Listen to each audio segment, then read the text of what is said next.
What is your reasonable suspicion, Agent? Say it out loud. I want to hear it. My reasonable suspicion is that you match the description of a known foreign national, and you are refusing to provide documentation. I am not refusing.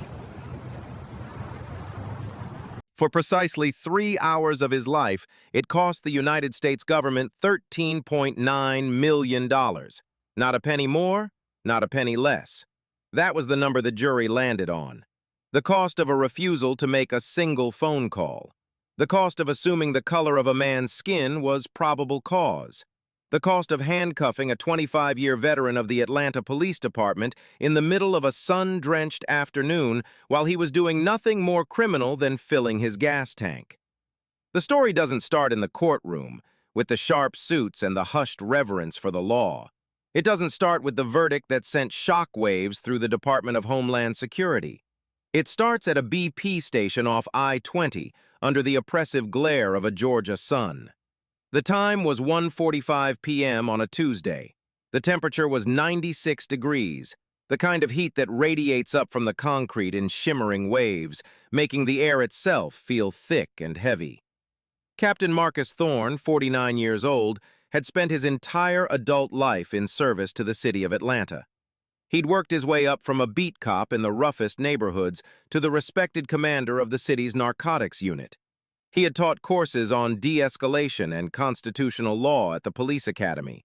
He knew the Fourth Amendment not just as a legal concept, but as a living, breathing principle that separated a free society from a police state. He knew exactly what an unlawful detention looked like, because he had spent a quarter-century ensuring his own officers never crossed that line. He'd just finished a grueling budget meeting and was on his way home. His Ford F-250, a beast of a truck that was more practical than flashy, rumbled quietly at pump number 7. He was dressed in his off-duty attire, a gray Under Armour shirt that showed the powerful build of a man who never skipped a gym day, cargo shorts, and a pair of worn-out boots. A pair of sunglasses shielded his eyes from the glare. He finished pumping the gas, screwed the cap on tight, and pulled out his phone. A quick text to his wife, Isabella. "Just left downtown, gassing up now, home in 20. Her reply was instantaneous, a small buzz in his palm. "Perfect. I'm wrapping up the quarterly review. See you soon, love." Isabella was a corporate attorney, a shark in a courtroom, and the unshakable foundation of his life. They were supposed to be trying a new steakhouse for dinner that night, a rare indulgence in their hectic schedules. That's when the black Ford Expedition pulled into the station. It didn't pull up to a pump. It parked diagonally, blocking the exit lane, a deliberate, tactical move designed to control the space. 3 men stepped out. They weren't in uniform, but they might as well have been. The tactical vests over their polo shirts, the firearms holstered on their hips, the coiled earpieces. It all screamed federal agent. Thorne's cop brain, a finely tuned instrument honed by decades of street survival, kicked into high gear. He cataloged everything in a matter of seconds. Their movements were coordinated, a classic triangle formation designed to approach and contain a target. Their hands were loose, hovering instinctively near their weapons. Their eyes scanned the lot, but they settled on him. Only him. They walked with the unshakable certainty of men who had already made up their minds. He was the problem they were there to solve. Before they had even spoken a word, Captain Marcus Thorne knew his Tuesday afternoon was about to go to hell. And he knew, with a sinking, familiar feeling in the pit of his stomach, exactly why they had chosen him. The man in the lead was young, maybe 35, with a sharp, angular face, and the kind of aggressive confidence that often came with a new badge and a lot of power. His name, Thorne would later learn, was Agent Kyle Jennings. He was flanked by 2 others, Bishop and Shaw, who moved wide to his left and right, their gazes sweeping over Thorne, his truck, and the immediate surroundings. They were a professional unit, executing a textbook approach. The only problem was, their target was a man buying 87-octane gasoline, not a cartel leader. U.S. Immigration and Customs Enforcement, Jennings announced, his voice flat and devoid of any preamble. He stopped about 10 feet from Thorne, a calculated distance, close enough to command, far enough to draw. "We're conducting a targeted enforcement action. I need to see your identification and proof of legal residency. It wasn't a request. It was an order. Thorne felt a familiar, hot spark of anger ignite in his chest, but he smothered it instantly. He knew the dance. He knew that agitation was a weapon they could use against him. He slowly took off his sunglasses, making sure his hands were visible, away from his body. Every movement had to be deliberate, non-threatening. He had given this exact lesson to rookies 100 times. Never give them an excuse. "I'm Captain Marcus Thorne, Atlanta Police Department," he said, his voice calm and even. He made eye contact with Jennings, letting the man see the authority in his gaze. "My badge and department ID are in my wallet, which is in the center console of my truck right there." He nodded his head towards the F-250, still humming quietly at the pump. Jennings' expression didn't change. There was no flicker of recognition, no moment of professional courtesy between fellow law enforcement officers. There was only a thin, cynical smile. "Everybody's got a story, man. Let's see some ID you have on your person. Right now." Thorne held his ground. He was not a suspect. He was a citizen being unlawfully questioned. "My wallet is in the truck," he repeated, his tone firming slightly. "I don't carry it in my back pocket when I'm wearing gym shorts. I can retrieve it for you, but you need to understand you are addressing a command-level officer with the APD." He was giving them an out. He was offering them a chance to de-escalate, to recognize the colossal mistake they were making before it became irreversible. He was speaking their language, the language of jurisdiction and professional respect. Agent Bishop, the one on Thorne's left, shifted his weight. "Just show us what you've got and we can all get on with our day," he said, his tone a poor attempt at being the reasonable one in the trio. But Jennings wasn't interested in being reasonable. He was interested in being in charge. He took another step forward, violating Thorne's personal space. "We have credible intelligence of an undocumented individual matching your description operating in this area. Now, are you going to show me some ID, or are we going to have a problem?" Thorne's mind reeled. Credible intelligence? Matching my description? The description was simple. A black man driving a truck. That was it. That was the flimsy pretext they were using to justify this stop. It was profiling, plain and simple, dressed up in the authoritative language of a federal operation. "The only problem here, Agent," Thorne said, his voice dropping, becoming the voice he used on suspects who were about to make a life-altering mistake, "is that you are conducting an investigative detention without reasonable articulable suspicion, and you're doing it to a captain with the Atlanta PD, so I suggest you think very carefully about your next move." He wasn't just a citizen anymore. He was an officer of the law, and he was about to give these federal agents a free, on-the-spot lesson in the Constitution they had sworn to uphold. The lesson, he suspected, was not one they were going to enjoy. The air thickened with unspoken challenges. It was no longer just a stop. It was a standoff. 3 armed federal agents against 1 unarmed police captain, with the humming of the gas pumps and the distant roar of I-20 as the only soundtrack. Thorne kept his hands in plain sight, his posture relaxed but rooted to the spot.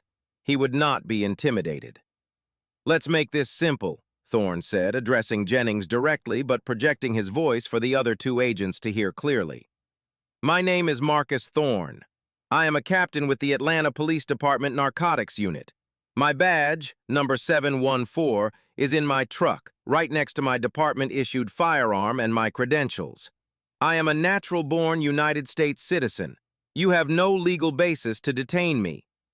Agent Jennings let out a short, humorless laugh. "You say you're a cop. I've heard that one before. I need to see proof of legal status. That means a passport, a birth certificate, or naturalization papers. A driver's license won't cut it." Thorne felt his jaw tighten. This was a deliberate escalation. Jennings wasn't just making a mistake. He was willfully ignoring the evidence being presented to him. He was using immigration law as a bludgeon, a tool to assert dominance over a black man who dared to question his authority. It was a power play, and it was illegal. "You're incorrect, Agent," Thorne stated, his voice now carrying the sharp edge of a lecturer correcting a failing student. Under Terry versus Ohio, you need reasonable suspicion of a crime to detain me. You don't have it. Under Georgia law, a valid driver's license is sufficient identification for any lawful purpose.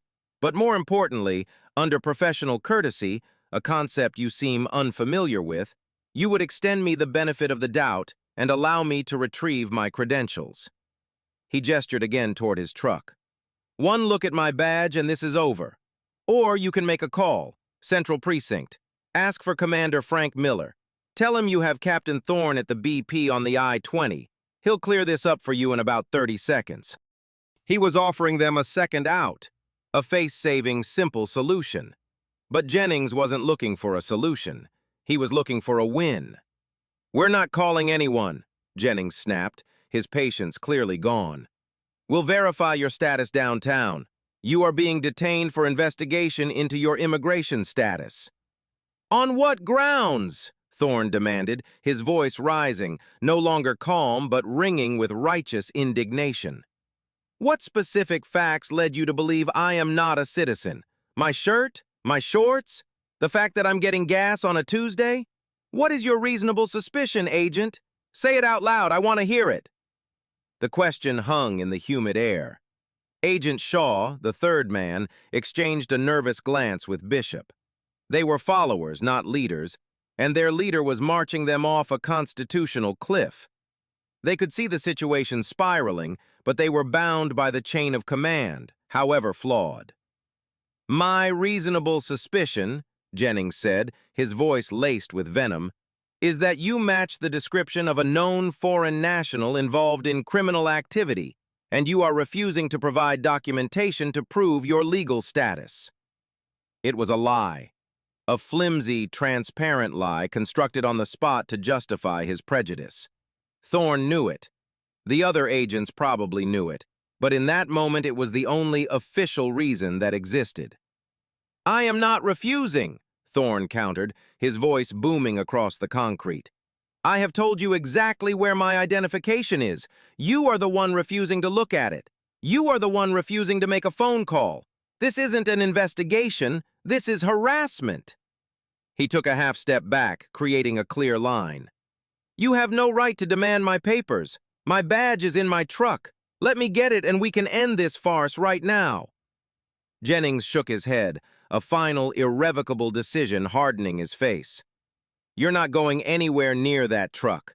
For all I know, you've got a weapon in there. The irony was staggering. Thorne did have a weapon in there, a Glock 22 issued to him by the very government these men represented. He also had the badge that gave him the legal right to carry it, the badge they refused to see. I am invoking my Fourth Amendment rights, Thorne declared, his voice resonating with an authority that had nothing to do with his rank and everything to do with the supreme law of the land. You have no reasonable suspicion to detain me, and you certainly have no probable cause to arrest me. This stop is illegal. He wasn't just speaking to the agents anymore, he was speaking for the record. He knew how this worked. Every word, every action was now part of a chain of evidence. His words were for the body cameras he knew they were wearing. His words were for the inevitable lawsuit that was already taking shape in his mind. Agent Jennings scoffed, dismissing the constitutional claim with a wave of his hand. The Supreme Court has given federal agents broad authority to question individuals about their immigration status. We're well within our rights. You're misrepresenting federal case law, Thorne shot back instantly. You're talking about fixed checkpoints or roving patrols near the border, and even then, you need a particularized and objective basis for suspecting a person of wrongdoing. We are in the middle of Atlanta, hundreds of miles from any border, and your only basis for stopping me is that I'm a black man. That is the literal definition of racial profiling. It is unconstitutional, and you know it. He was no longer just a cop. He was a law professor, and the gas station was his classroom.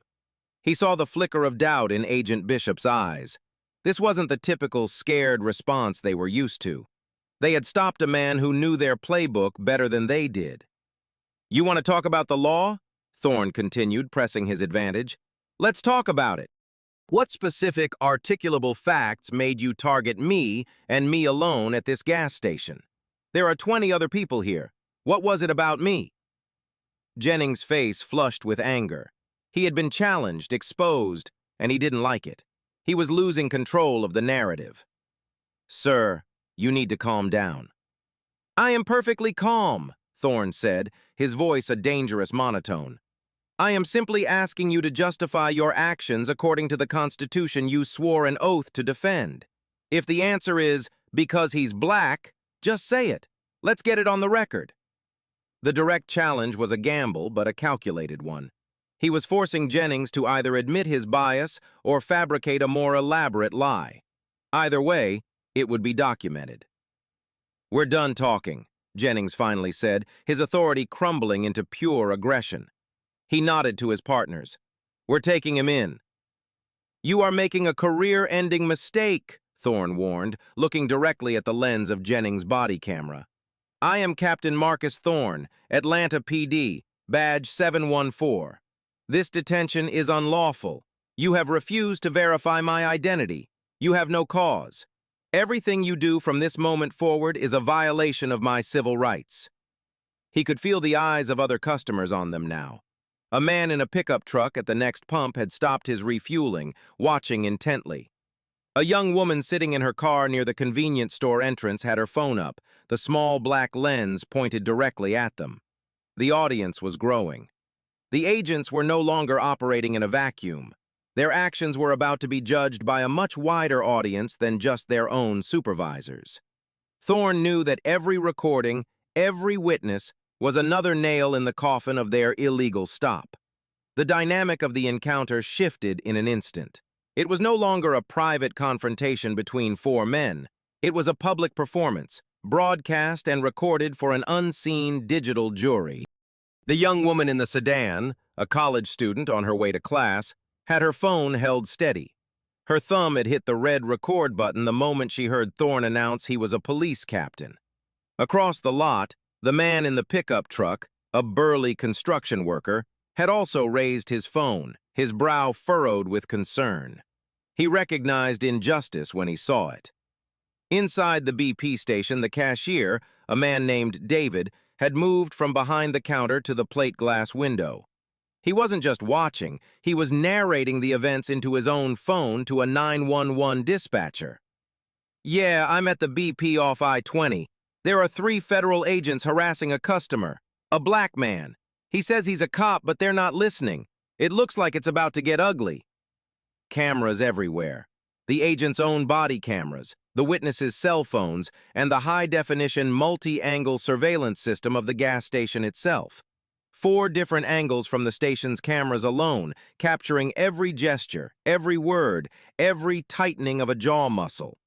It was an airtight bubble of accountability, and agents Jennings, Bishop, and Shaw had just walked right into the middle of it.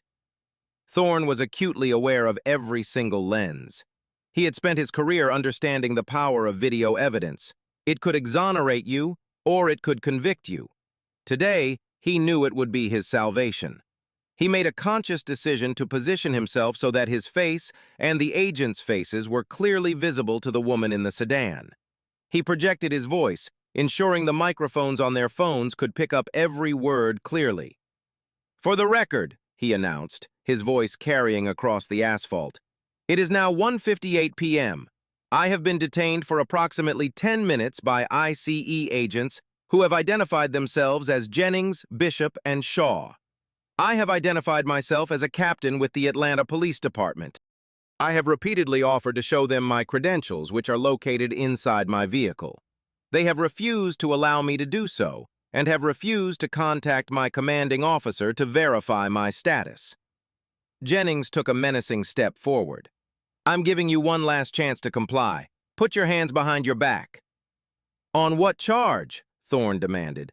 Detaining me was a violation. Arresting me is a felony. What is the probable cause for this arrest? Failure to comply with a federal agent, Jennings grunted, the catch-all charge for anyone who dared to question him. You cannot arrest me for failing to comply with an unlawful order, Thorne retorted, the law flowing from him effortlessly. That's not how this works. That's not how any of this works. The construction worker took a few steps out from behind his truck, his phone still recording. "Hey!" he yelled. "The man said he's a cop. Why don't you just let him get his badge?" Jennings shot him a venomous look. "Stay out of this, sir. This is a federal investigation." The warning had the opposite effect. It emboldened the other witnesses. The atmosphere was no longer just tense, it was turning hostile. The agents were no longer seen as protectors. They were seen as bullies. They had lost the crowd. Thorne saw his opening. He needed one more thing on the record before they put him in cuffs. One more piece of evidence to prove their negligence went beyond simple profiling. It was about the human cost. "Before you do this," Thorne said, his voice suddenly changing, losing its hard legal edge and taking on a tone of urgent personal appeal, "I need to make a phone call. My wife is expecting me home. She's an attorney. If I disappear into your custody without a word, she will mobilize every legal resource in this city. It's in your best interest to let me make one 2-minute phone call to prevent a massive overreaction from her." He was framing it as a favor to them, a way to mitigate their own screw-up. But it was really a desperate attempt to get a message to the outside world, to let Isabella know what was happening. Agent Jennings hesitated for the first time. The word attorney had clearly registered. Detaining a cop was one thing. Detaining a cop married to a lawyer was a whole different level of bureaucratic headache. He glanced at his partners, a silent, flickering consultation. "One call," Jennings conceded, his voice tight. "Make it quick, on speaker." "No," Thorne said firmly. "This is a private call to my wife. I will not put it on speaker. You can stand right here and watch me. I'm not calling in an airstrike. I'm telling my wife I'm going to be late." Another tense standoff. Jennings was weighing the optics. Forcing a man to make a personal call on speakerphone would look bad on camera. He finally gave a curt, angry nod. "Fine. One call. 2 minutes." Thorne pulled out his phone, his movements slow and deliberate. He navigated to his favorites and pressed the entry for Isabella. The phone began to ring, the sound tinny and surreal in the charged atmosphere. He held it to his ear, his eyes locked on Jennings. 1 ring. "Pick up, Izzy. Please pick up." 2 rings. She was probably in a conference room, presenting a merger strategy, her own phone on silent in her purse. 3 rings. He could picture her, commanding the room with her sharp intellect and unwavering confidence. 4 rings. The call clicked over to voicemail. "You've reached Isabella Thorne. I'm unavailable at the moment." His heart sank. He had one shot, and it was a recording. He had to choose his words carefully. They had to be calm enough not to be misconstrued as a threat by the agents listening in, but urgent enough for Isabella to understand the gravity of the situation the moment she heard them. He took a breath. "Izzy, it's me," he began, his voice steady, betraying none of the fury and fear churning inside him. "Listen, there's been a situation. I've been detained by 3 ICE agents at the BP on I-20. It's a misunderstanding, but they're taking me in for processing. I don't know how long it will take. I need you to know I'm okay. Just be aware. I'll call you again as soon as I can." He ended the call. The 2 minutes were up. He had sent his message in a bottle, a digital flare cast out into the ether, hoping his wife would find it in time. He looked at Jennings. "She's in a meeting. She won't get that message for at least another hour, maybe 2. "Not my problem," Jennings said, the last shred of humanity gone from his voice. He pulled out a pair of steel handcuffs, the metal glinting in the harsh sunlight. "Phone away. You're done with courtesies." The words were a declaration. The time for talking was over. The time for force had begun. "Turn around, hands behind your back." Jennings' voice was flat, the command of a man who had finally reached the physical part of the equation, the only part where he was truly comfortable and in control. Thorne did not turn around. He stood his ground, his feet planted firmly on the oil-stained concrete. He raised his open hands slowly, a gesture of surrender that was also an act of defiance. "I am not resisting arrest," he stated, his voice a clear, ringing projection aimed at every recording device within a 50-foot radius. But I will not cooperate with an unlawful order. You have no probable cause. This arrest is a violation of my Fourth Amendment rights. I am a captain with the Atlanta Police Department, and I am being assaulted by federal officers." He repeated the key phrases. Unlawful order, no probable cause, assaulted by federal officers. He was building the legal case against them, word by word, even as they closed in. Jennings' face contorted in a mask of fury. This was the ultimate act of defiance, not fighting, but refusing to participate in his own illegal subjugation. "Do it now!" he barked at Bishop and Shaw. They moved in unison. It was a practiced, synchronized assault. Bishop grabbed Thorne's right arm, Shaw his left. They were strong, but Thorne was stronger. He didn't fight them, but he didn't help them either. He became dead weight, a solid, unmoving 230 pounds of principled resistance. He forced them to use their strength, to manhandle him, to make the assault clear and undeniable for the cameras. Jennings moved in from behind, trying to wrench Thorne's arms together. Thorne's muscles were coiled steel. He kept speaking, his voice strained with the physical effort but unwavering in its message. "My name is Marcus Thorne. Badge number 714. This is an illegal arrest." The construction worker shouted from the sidelines, "Hey, leave him alone! He's not doing anything!" Jennings, enraged by the resistance and the public condemnation, shoved his knee hard into the back of Thorne's thigh, trying to buckle his leg. Thorne grunted in pain but held his stance. This was no longer about procedure, it was about punishment. It was about teaching this uppity black man a lesson. Finally, with the combined effort of all three agents, they managed to wrench Thorne's arms behind his back. Jennings slapped the first handcuff on his right wrist, ratcheting it down with vindictive tightness. He did the same with the left. The cold metal bit into Thorne's skin, instantly cutting off the circulation to his hands. It was an old-school intimidation tactic, overly tight cuffs to inflict pain and ensure compliance. The moment the handcuffs clicked shut, Thorne ceased his physical non-cooperation. The point had been made. The assault was complete and recorded. Now he had to shift back to survival and documentation. They spun him around, pushing him toward their black expedition. His professional dignity had been stripped away. In its place was the raw humiliation of a man in cuffs, paraded across a gas station parking lot in broad daylight for a crime he didn't commit. He could see the college student's face, her expression a mixture of shock and horror. He saw the construction worker shaking his head in disgust. He saw the cashier standing at the door, a silent, stunned witness. "My truck," Thorne said, craning his neck to look back at his F-250. "It's running. My wallet, my badge, my firearm are all inside. It is unsecured." "We'll take care of it," Shaw muttered, though it was clear they had no intention of doing anything. Their only concern was getting their suspect off the scene, away from the prying eyes and recording phones. They reached the rear door of the expedition. Jennings opened it, revealing the hard plastic bench and metal cage of the transport area. The space smelled of stale sweat and disinfectant, a scent Thorne knew well from the back of his own squad cars. It was the smell of fear, of desperation, of lives irrevocably changed. He had put hundreds of criminals in spaces just like this. He had never, in his worst nightmares, imagined he would be the one sitting on the other side of the cage. The door of the expedition slammed shut with a heavy metallic thud, sealing Thorne in the sweltering darkness of the transport unit. The air was thick and stagnant, the Georgia heat turning the small compartment into an oven. His hands, cuffed tightly behind his back, were already beginning to go numb. He pressed his shoulder against the cage, trying to catch a glimpse of the outside world through the tinted windows of the front cab, but all he could see were distorted shapes and the blinding glare of the sun.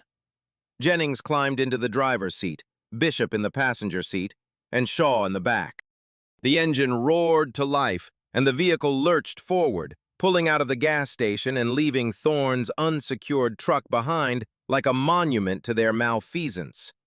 Thorne could hear them talking in the front, their voices muffled but their tone casual. They were talking about weekend plans, A new restaurant, some interdepartmental gossip. For them, the confrontation was over. The suspect was secured. It was just another day at the office. For Thorne, the ordeal was just beginning. He closed his eyes and took a slow, measured breath, fighting back the tidal wave of rage that threatened to consume him. Anger was a luxury he couldn't afford right now. He needed to think. He needed to strategize. He was no longer Captain Thorne, the commander. He was Marcus Thorne, the detainee. His mind, trained for crisis, began to methodically run through the next steps. They would take him to their field office downtown. They would put him in a holding cell. The processing would be intentionally slow, a bureaucratic punishment designed to break the will of detainees. They would run his name, his fingerprints. Eventually, inevitably, the system would spit out the truth, that they had arrested one of the highest-ranking officers in the Atlanta Police Department. The question was how long that would take, and how much damage they would do in the meantime. His mind cycled through legal precedent, the cases he used to teach at the academy. Wren versus United States, pretextual stops. Arizona versus Gant, search incident to arrest. United States versus Brignoni-Ponce, the absolute prohibition of using race as the sole factor for a stop. He wasn't just thinking like a victim, he was building his legal case in real time, preparing the arguments his lawyer would one day make in front of a jury. Every protocol they had violated, every right they had trampled, was another brick in the wall of his future lawsuit. The dashboard clock in the front cab glowed with red digital numbers, 2:25 p.m. Isabella would still be in her meeting, unaware of the voicemail waiting for her. He imagined the moment she would finally check her phone, the confusion turning to icy dread as she listened to his message. He knew his wife. She wouldn't panic. She would get angry. And then she would get to work. The thought of her, a legal warrior about to be unleashed on the federal government, was the only comfort he had. The ride stretched on. 20 minutes that felt like an eternity.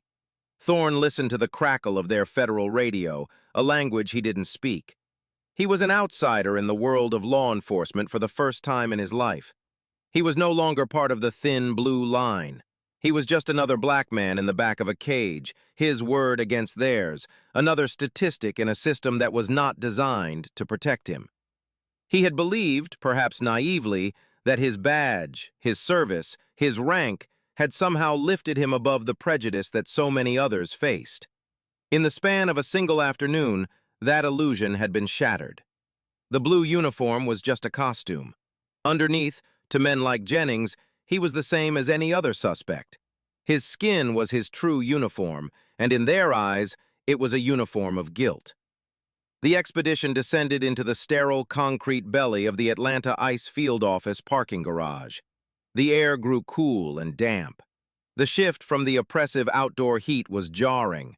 The vehicle came to a stop, and the back door was pulled open, flooding the compartment with the flat, artificial light of fluorescent bulbs. "Let's go," Shaw said, his voice impassive. They pulled Thorne from the vehicle, his muscles stiff from the cramped ride. He stood, still cuffed, flanked by the three agents as they walked him toward a heavy steel door. The professional humiliation was acute. Here he was, a police captain who had attended strategy meetings with the very heads of federal agencies in this city, being led through a back entrance like a common criminal. The intake area was a scene of controlled chaos and human misery. A dozen other people, mostly Hispanic men and women, sat on hard plastic chairs, their faces etched with fear and exhaustion. Children clung to their parents, their eyes wide and confused. The air hummed with the quiet drone of bureaucracy, the clicking of keyboards, the ringing of phones, the clipped, impersonal voices of agents processing human lives like inventory. No one gave Thorne a second glance. To them, he was just another body to be cataloged, another case file to be opened and, eventually, closed. His status as a fellow law enforcement officer meant nothing here. He was stripped of his rank, his name, his identity. He was just a detainee. They led him to a small, windowless room off the main intake area. Jennings removed the handcuffs. The relief was immediate as blood rushed back into Thorne's hands, a painful pins and needles sensation. He rubbed his wrists, looking at the deep red welts the steel had left behind. "Empty your pockets on the counter," Jennings ordered, pointing to a small metal tray. Thorne stared at him. "I was wearing gym shorts. I don't have any pockets." It was a small act of defiance, pointing out the absurdity of the situation. He had nothing on him. His entire identity was sitting in his truck at a gas station miles away. Jennings' jaw tightened. "Fine, face the wall." Thorne complied. He knew the routine, a thorough pat-down, more invasive than any he had ever received. The agent's hands ran over his body, searching for weapons or contraband he couldn't possibly have. It was another ritual of degradation, designed to reinforce who was in control. After the search, they took his fingerprints. He pressed each finger onto the digital scanner, the same kind of machine he had in his own precinct. The irony was a bitter pill. His prints, which were in the National Law Enforcement Database as a police officer, were now being entered into the system as a suspected illegal immigrant. Next came the photograph. "Stand on the yellow line, look at the camera." A bright flash, and his image was captured. Not in his dress uniform, decorated with commendations, but in a sweaty t-shirt, his face a mask of controlled fury, a mugshot for a crime that never happened. They put him in a holding cell, 10 feet by 10 feet, concrete walls, a concrete floor, and a single steel bench bolted to the wall. The door slammed shut with a definitive echoing boom. A small barred window in the door was his only connection to the world outside the cell. He sat on the cold bench. The clock on the wall opposite him read 3:15 p.m. He had been in their custody for over an hour. Isabella would be getting out of her meeting soon. She would see his missed call. She would listen to the voicemail. The gears of his rescue were about to start turning. He just had to wait. He looked around the small cell. The walls were covered in faint graffiti, messages of desperation scratched into the paint by previous occupants. Names, dates, prayers in Spanish. He was just one more person to pass through this anonymous, soul-crushing space. He leaned his head back against the cold concrete, closed his eyes, and began to count the seconds. Time in a holding cell moves differently. Seconds stretch into minutes, minutes into eternities. The only sounds were the distant, indecipherable noises of the facility, a phone ringing down the hall, the muffled sound of a conversation, the occasional clank of a steel door. For Marcus Thorne, the silence was a form of torture. It gave him too much time to think. He thought about Isabella. He pictured her walking out of her conference room, her mind still on legal clauses and billion-dollar figures. He saw her pulling out her phone, her brow furrowing in confusion at the missed call from him. He could almost hear his own voice as she played the message, the forced calm failing to mask the underlying urgency. He knew her reaction would be a terrifyingly efficient storm. First, a call to the BP station to confirm the events. Then, a call to the Atlanta PD, not to the general line, but to the private cell phone of Commander Frank Miller. After that, she would start calling every civil rights attorney she knew. By now, she was likely already on her way downtown, a legal tempest ready to tear down the walls of this building. The thought gave him a grim sense of satisfaction. Jennings had picked a fight with the wrong man, and by extension, the wrong woman. The clock on the wall ticked past 3:45 p.m. His anger had cooled, crystallizing into a cold, hard resolve. This was no longer just about him. This was about every person who had been pulled over, stopped, or detained based on nothing more than the color of their skin.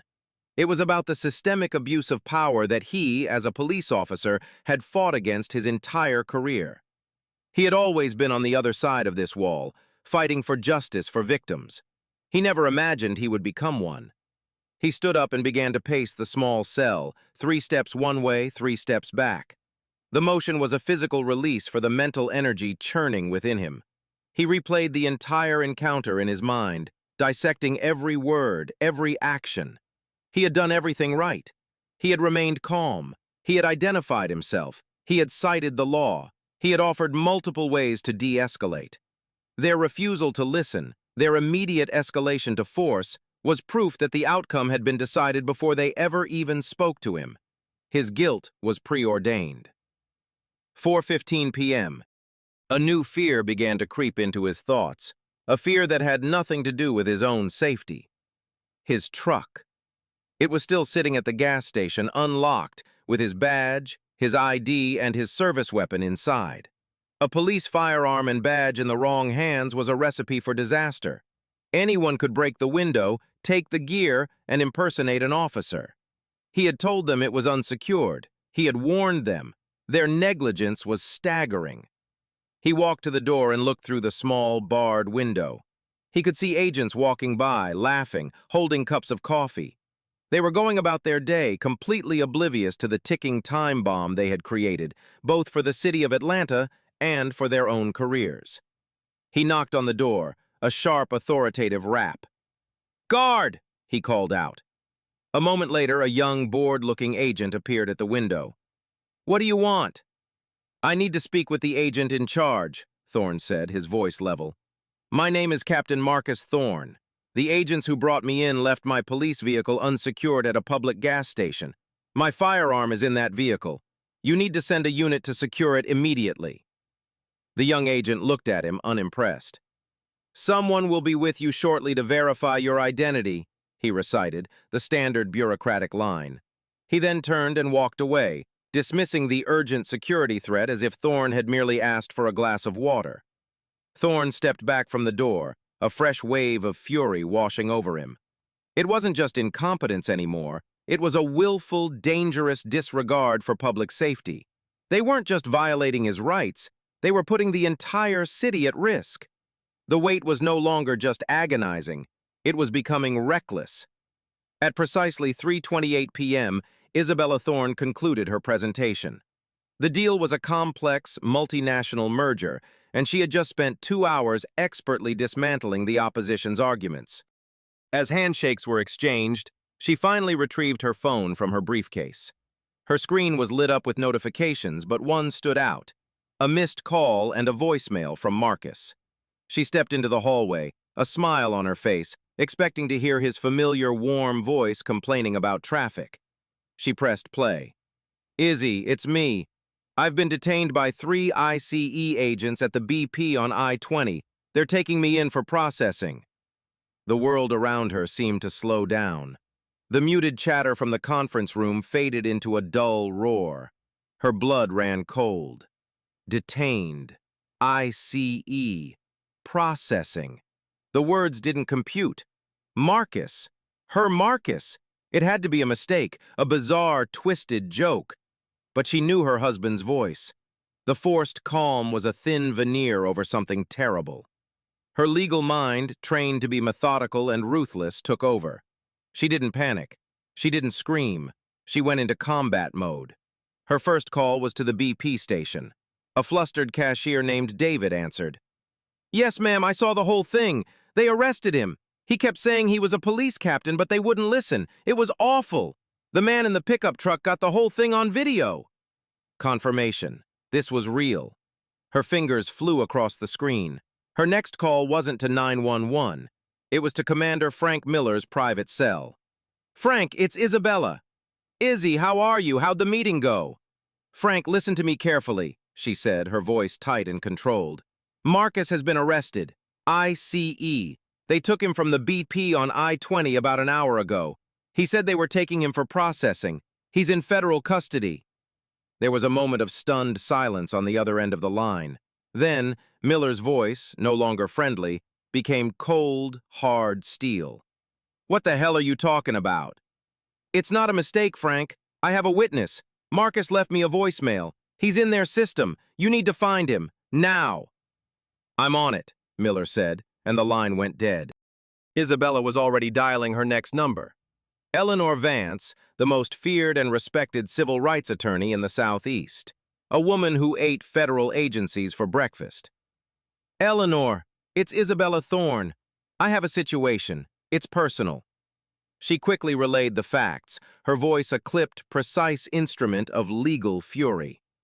"Oh, they have no idea who they just messed with," Eleanor said, a grim satisfaction in her voice. "Don't you worry, Izzy. You tell Marcus to not say another word. I'll meet you at the federal building in 30 minutes. We're going to tear them apart. Isabella hung up, grabbed her briefcase, and strode through the lobby of her high-rise law firm, her heels clicking like gunshots on the marble floor.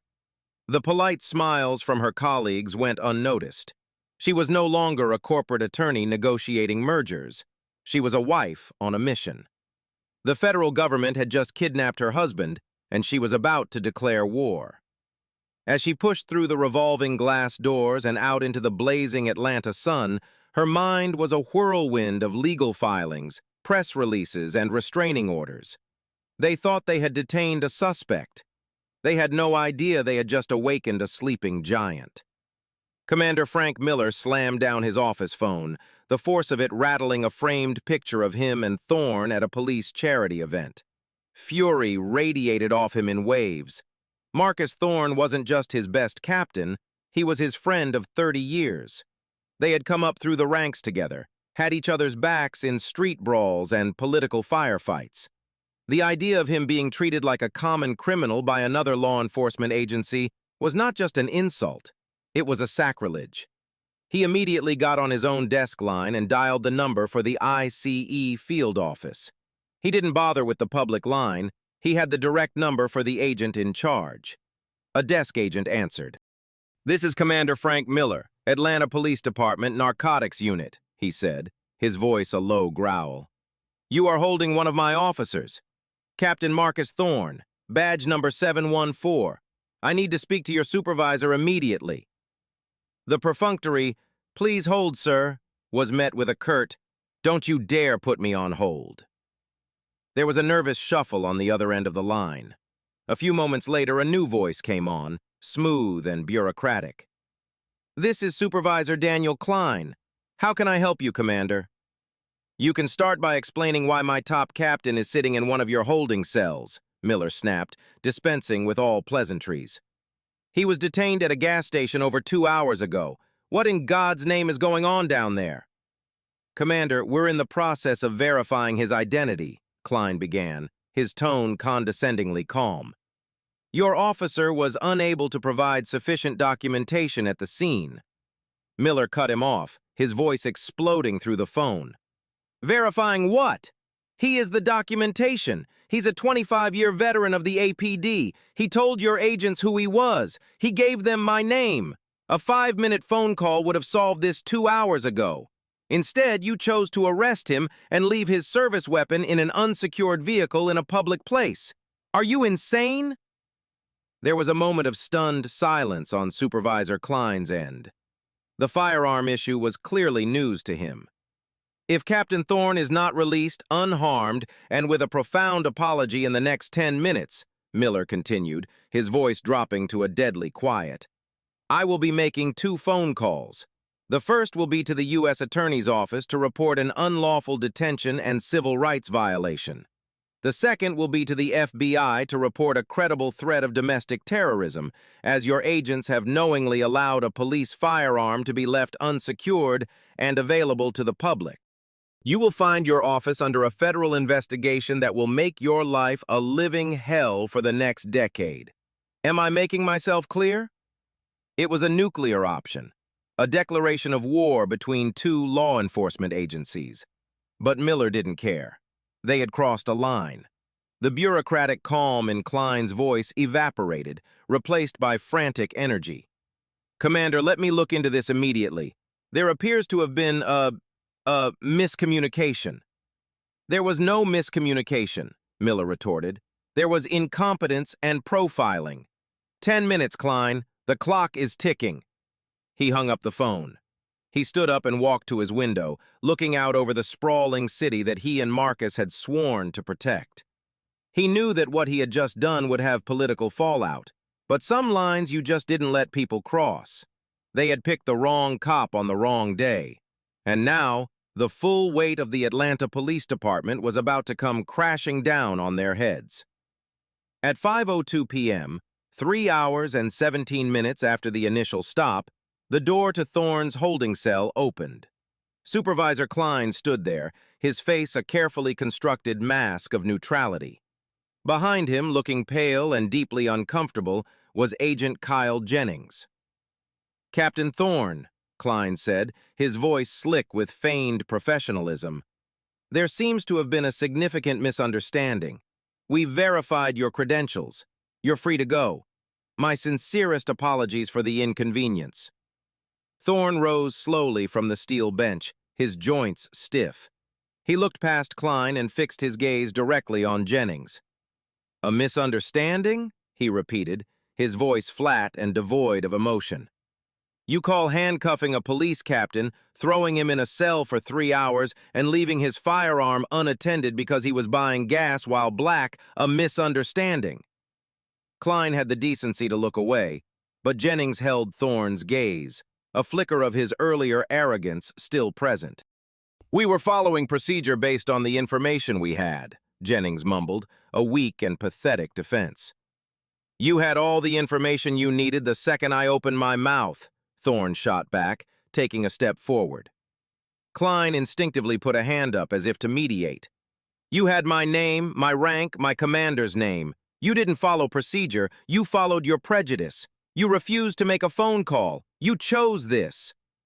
Thorne walked past them and out into the intake area. It was a different scene now. His wife, Isabella, stood there, flanked by a woman with eyes like a hawk who had to be Eleanor Vance. Commander Miller was there too, his arms crossed, his expression thunderous. A small contingent of APD officers stood behind them, a silent show of solidarity. Isabella rushed to him, her arms wrapping around him in a fierce embrace. "Are you okay?" she whispered into his ear. "I'm fine," he said, holding her tight. "Just angry." He pulled away and faced Supervisor Klein. "I want copies of everything," he said, his command voice returning. "Every body camera file from all 3 agents, every surveillance video from the intake area, the full incident report, and I want the names and badge numbers of the other 2 agents who were with him." "You'll have to file a formal request for that information, Captain," Klein said, retreating behind the shield of bureaucracy. Eleanor Vance stepped forward, a predatory smile on her face. "Don't you worry about that, Supervisor Klein. My office will be filing a Freedom of Information Act request by morning, followed by a federal lawsuit so comprehensive it will make your head spin. You'll be giving us those files in discovery whether you like it or not. And trust me, you're not going to like it." Klein's face paled. Thorne turned his back on them, a final act of dismissal. Miller clapped him on the shoulder. "Let's get you out of here, Marcus." They drove him back to the BP station in Miller's unmarked car. His F-250 was still there, a lone sentinel at Pump 7. It now had an APD squad car parked behind it, lights off, securing the scene. An officer handed him his keys. Before getting out of Miller's car, Thorne checked his phone. It had been returned to him from property, its battery nearly dead. 52 missed calls, 30 from Isabella, 15 from Miller, and a handful from numbers he didn't recognize, reporters, no doubt, who had already caught wind of the story through the police union grapevine. He got out, the familiar comfort of his own truck a small solace. He sat in the driver's seat for a long moment, gripping the steering wheel. He looked at the gas pump, at the spot where this whole nightmare began. 3 hours. It felt like a lifetime. In 3 hours, they had tried to strip him of his dignity, his identity, and his freedom. They had failed. They hadn't broken him. They had forged him into something new, something harder, something far more dangerous to them than a police captain. They had created a cause. The following evening, the war room was Marcus Thorne's living room. The comfortable space, usually filled with the scent of Isabella's cooking and the sound of jazz music, now felt like a legal command center. On the coffee table, laptops were open, legal pads were covered in scribbled notes, and cups of coffee grew cold. Present were the key players in the coming battle. Thorne, dressed in comfortable sweats, sat in his favorite leather armchair, his face etched with a quiet, controlled anger. Isabella sat on the sofa opposite him, her corporate lawyer persona replaced by that of a fiercely protective wife, her sharp mind analyzing every angle. Commander Frank Miller was there, off-duty, representing the institutional support of the APD. And at the head of it all was Eleanor Vance. Eleanor was a force of nature. In her 50s, with sharp, intelligent eyes and a no-nonsense demeanor, she had spent 30 years fighting and winning cases just like this. She had listened intently as Thorne recounted the entire ordeal, from the moment the expedition pulled in until his release. She didn't interrupt, she just absorbed, her eyes occasionally flicking down to make a note. When he finished, there was a heavy silence in the room. "Okay," Eleanor said, breaking the silence. Her voice was calm, but it carried the weight of impending battle. "Here's where we stand. This is, without a doubt, one of the cleanest cases of civil rights violations I have ever seen. It's a perfect storm, and they sailed right into it." She began to pace in front of the fireplace, laying out the strategy. First, the stop. It was pretextual and based solely on racial profiling. There was no credible intelligence. We will demand proof of this supposed intelligence in discovery. They won't have any because it doesn't exist. Strike one. Second, the detention, she continued. The moment you identified yourself and they refused to take simple, immediate steps to verify that information, the investigative stop became an unlawful detention. They had a duty to use the least intrusive means necessary, and a 1-minute phone call was the least intrusive means possible. They chose not to. Strike two. Third, the arrest. They arrested you for failure to comply with an unlawful order. That's textbook false imprisonment. Add to that the excessive force of the overly tight handcuffs and the deliberate negligence regarding your vehicle and firearm. That's not just a procedural error, that's a reckless endangerment claim we can add. Strike three. She stopped pacing and looked directly at Thorne. But the real key, Marcus, is the evidence. You told me the cashier called 911. A construction worker filmed it. A college student filmed it. We have their own body cameras and the gas station's security footage.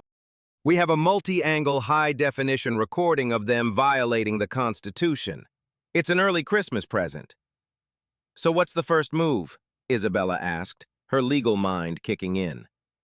We file the lawsuit, Eleanor said. Captain Jamal Thompson versus the United States of America, the Department of Homeland Security, and agents Kyle Jennings, Bishop, and Shaw in their individual capacities. We're not just suing the government, we're going after them personally. We will seek compensatory damages for the violation of rights, emotional distress, and reputational harm.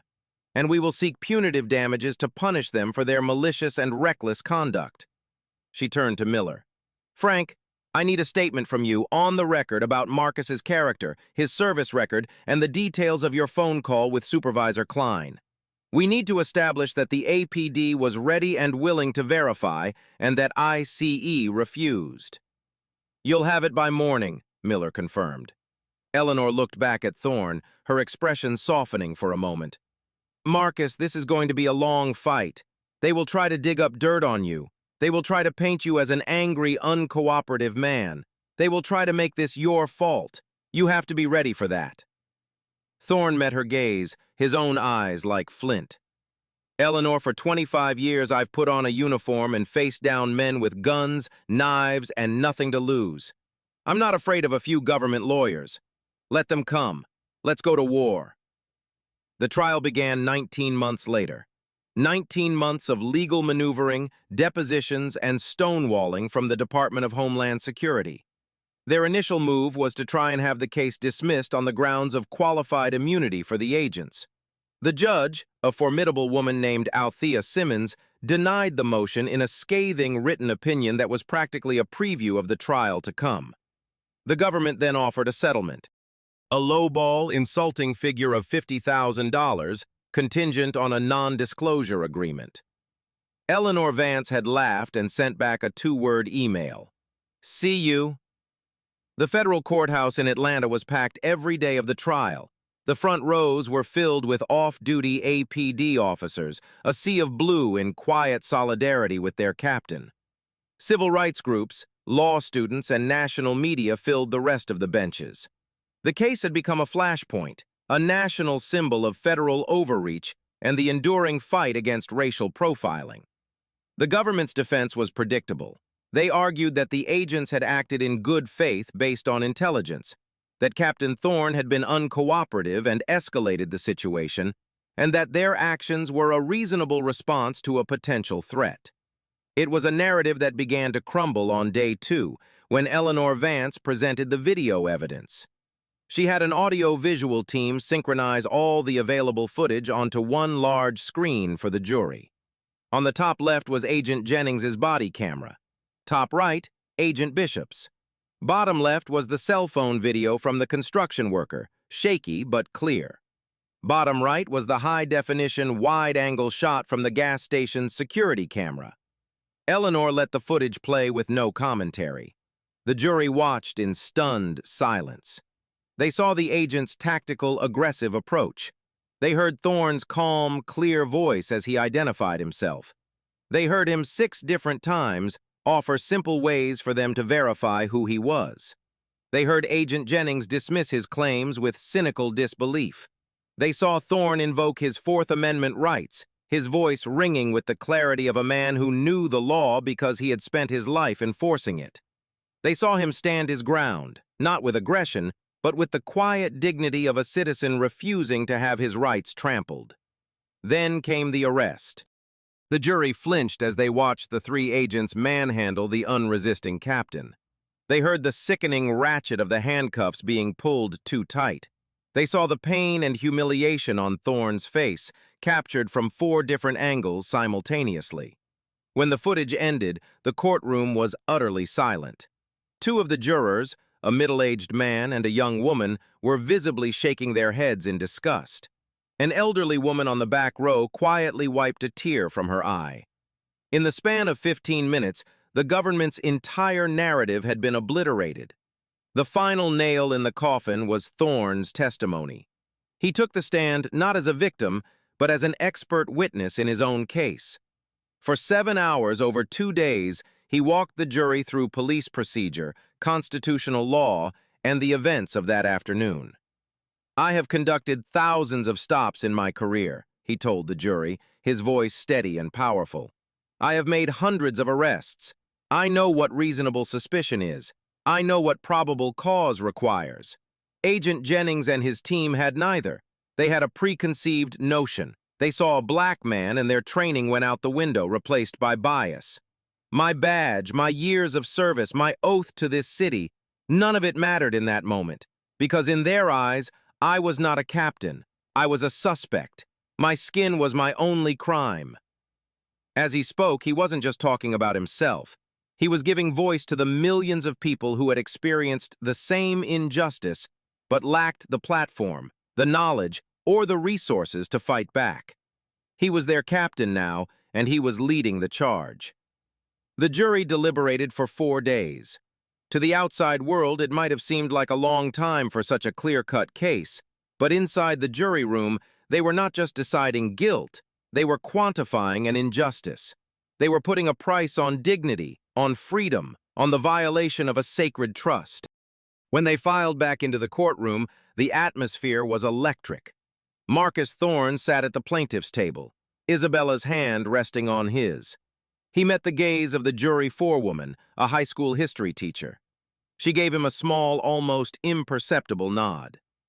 "In the matter of Thorne versus the United States of America, on the count of violation of Fourth Amendment rights," the clerk read, "we, the jury, find for the plaintiff."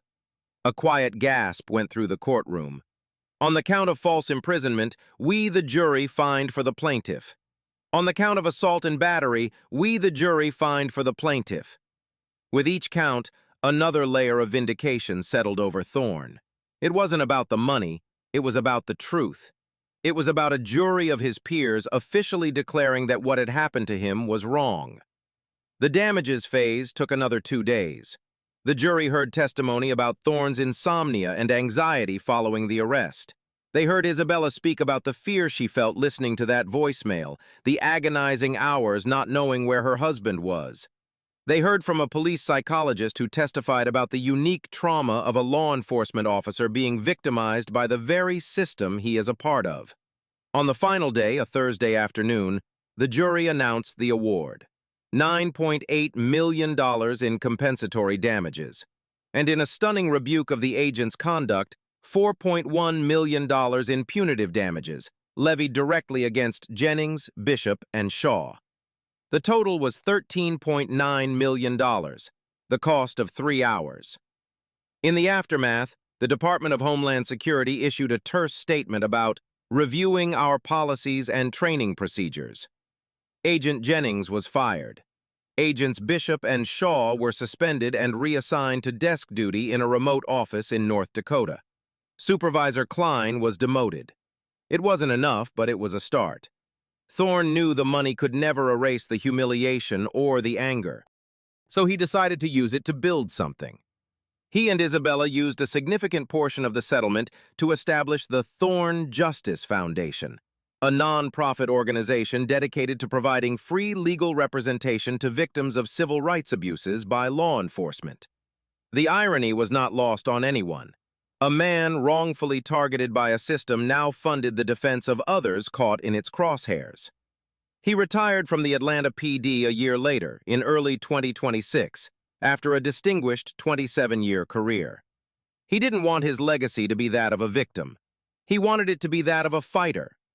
It's easy to dismiss Agent Kyle Jennings as simply a racist, a bad apple in an otherwise noble profession. But the truth is often more complex and far more dangerous. Jennings' actions likely stemmed from a toxic brew of implicit bias, youthful ambition, and a departmental culture that rewarded aggressive enforcement over thoughtful de-escalation. In his world, a decisive, forceful arrest, even a wrongful one, was seen as proactive police work. He wasn't just a rogue agent, he was a product of a flawed system. He saw a black man and his mind, shaped by years of training that overemphasized threats and underemphasized rights, filled in the blanks with suspicion instead of presumed innocence. The tragedy is that he probably believed in his own twisted way that he was doing his job. Could Marcus have done anything differently? Perhaps. Had he been less confrontational, had he simply complied and waited for the system to sort it out, he might have been released from the holding cell sooner. But at what cost? To acquiesce to an unlawful order is to validate it. To be silent in the face of injustice is to be complicit. Had he not been a police captain with an encyclopedic knowledge of the law, had he not possessed the force of will to stand up for his rights, his story would have ended very differently. Had there been no cameras, his word would have been pitted against 3 federal agents, and the outcome would have been tragically predictable. His stand wasn't just for himself. It was a necessary and painful lesson for the system that had failed him. This story is a stark reminder that the shield of a badge is not always a defense against the sting of prejudice. It shows that accountability is never given. It must be seized, often at great personal cost. The true victory wasn't the $13.9 million. It was the unwavering belief that in America, no one is above the law, and no one should be beneath its protection, regardless of the color of their skin. What do you think is the single most important factor that led to this outcome? The video evidence, Captain Thorne's knowledge of the law, or his wife's immediate action? Let us know your thoughts in the comments below. And if you believe that stories like this need to be told, hit that subscribe button to support our channel.